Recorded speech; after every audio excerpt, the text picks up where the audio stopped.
Здравейте! В този урок ще говорим за това какво са директориите. Понятието директории в последно време е все по-познато под названието папка, което идва от английската дума folder и реално е буквален превод на тази дума. Но и папка, и фолдър, и директория означават едно и също нещо. Директорията или папката изглеждат ето така. Показвам на десктопа. Тук виждаме друга такава директория. Ако надникнем по-навътре в компютъра, ще открием множество други такива. Ето това всичко са директории. Ако отворим тази, ще видим, че тя е празна, но ако отворим друга такава, ще открием множество поддиректории или други папки и множество файлове. Реално цялата записана информация на нашия компютър е подредена в такива папки и файлове. За да обясним какво е една директория, най-кратко ще кажем, че това е адресът или мястото, което ние сами можем да създадем и в което можем да съхраняваме различен тип информация, като например текстови файлове, снимки, музика, филми и други. Най-лесно ще бъде да си представим едно виртуално шкафче, създадено от самите нас, в което можем да подреждаме, организираме и поставяме цялата информация, която желаем. Всички директории си имат име и не може да има на едно и също място две директории с еднакви имена.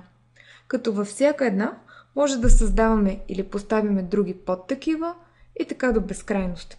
В противен случай, ако не поставим нищо, тя ще си стои празна.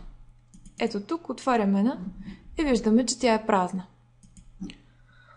И нека създадем сега една наша директория. Става много лесно.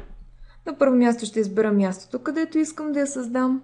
Аз ще използвам работния плод или така наречения десктоп. Натискам десен бутон на мишката. От появилото се меню избирам командата New. Само с придвижване на мишката избирам нова команда. Това е командата Folder. Натискам ляв бутон и на екрана се появява моята папка. Тя очаква да бъде кръстена от мен.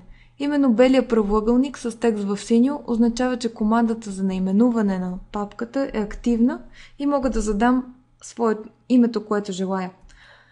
Избирам, например, тест и когато съм готова, натискам Enter. Моята папка е създадена и кръстена. Ако в даден момент реша, че искам да я преименувам, това също става много лесно. На първо място посочвам папката, натискам десен бутон, избирам командата Rename от появилото се меню, което означава преименувам от английски, натискам ляв бутон и отново белия правоъгълник с текст синьо е индикация, че мога да задам ново име. Нека задам тест 1, 2, 3. Натискам Enter, когато съм готова и моята директория вече е преименувана, като имайте предвид, че при задаване на името могат да се използват букви, цифри, но някои символи не са допустими, като звезда, скоби и редица други. Ако в даден момент реша, че тази директория не ми е необходима, също мога да я изтрия. Това става след като я посоча, натисна десен бутон с мишката, от появилото се меню избера командата Delete, което от английски означава изтривам, натискам ляв бутон, появява се този правоъгълник, където ще срещна въпроса дали наистина искате да изтриете тази директория. Избирам да или не, в зависимост от моето желание. В случая ще избера да, натискам ляв бутон на мишката и моята директория вече не е на екрана.